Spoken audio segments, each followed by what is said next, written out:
Salut tout le monde, on se retrouve aujourd'hui pour parler de mes lectures, de mes vacances, donc l'update lecture que je devais vous faire pendant mes vacances. Alors je dis pas, j'ai tourné cet update pendant les vacances en parlant de mes livres petit à petit durant ma lecture, sauf que en regardant les bouts de vidéo, j'ai pas du tout aimé ce que ça donnait, c'était trop brouillon, trop désordre, c'était du n'importe quoi, la luminosité était horrible. Donc je vous refais tout au propre comme d'habitude au final, voilà. Donc on est parti, je vais vous parler de ces deux lectures. Pendant ces super vacances, j'ai donc enfin fini les Chroniques lunaires, donc Winter de Marissa Meyer chez PKJ. Et comment dire que c'est un peu un soulagement après presque je ne sais combien de temps à l'avoir commencé, voilà, je l'ai enfin fini. Alors les Chroniques lunaires, globalement j'aime beaucoup la saga, Scarlett reste mon chouchou, voilà, parmi les 5.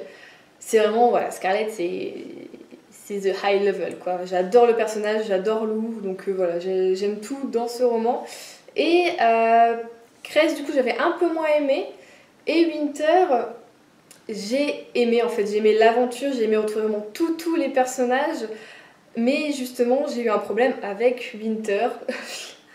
Ce personnage totalement barré, on va dire, m'a un peu peut-être déstabilisée, je sais pas trop.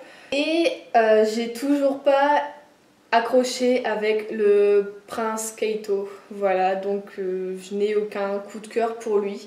Moi je suis vraiment team Scarlett et Lou, et puis voilà. Et pareil pour Cinder, c'est un personnage que j'aime beaucoup.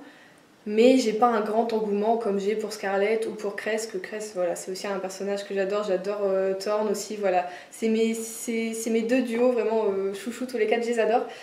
Et du coup, les quatre autres, même Jacin, ben ils sont là, ils sont bien, ils servent à quelque chose, ils font des choses, mais c'est pas des personnages que j'aime beaucoup par leur caractère et leur peut-être mise en valeur, tout ça. Ils sont moins dans mon cœur, on va dire, tout simplement. Sinon, pour ce qui est de ce final, ben, on s'y attend un peu.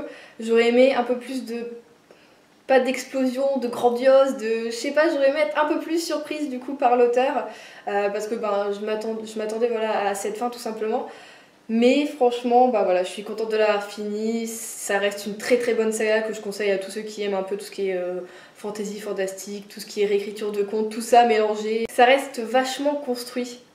Donc si vous aimez les univers où ça bouge mais où le fil tient, où l'auteur sait ce qu'il fait, foncez voilà, sur les Chroniques lunaires. Je ne sais pas s'il y a encore des gens qui n'ont pas encore commencé, mais lisez-les, voilà, tout simplement. Et chaque en fait tome, on a forcément un personnage qu'on va préférer, notre chouchou qu'on va vouloir suivre, et donc on va vouloir tourner les pages plus vite pour pouvoir le suivre, tout ça. Donc c'est très bien fait, c'est génial. Et voilà, donc c'est pas un coup de cœur malheureusement, mais je pense peut-être du coup la relire d'une façon peut-être un par mois plus tard, d'ici 2 ans, pour voir ce que ça donne, comment je vais peut-être réinterpréter les choses ou quoi, est-ce que peut-être Cinder ou Winter seront dans mon cœur à jamais, je ne sais pas, mais voilà, voilà, j'ai passé un très bon moment quand même de lecture.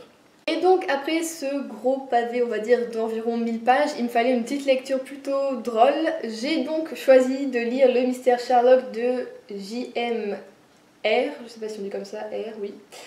Donc chez Pocket. Donc c'est tout simplement un policier, mais humoristique.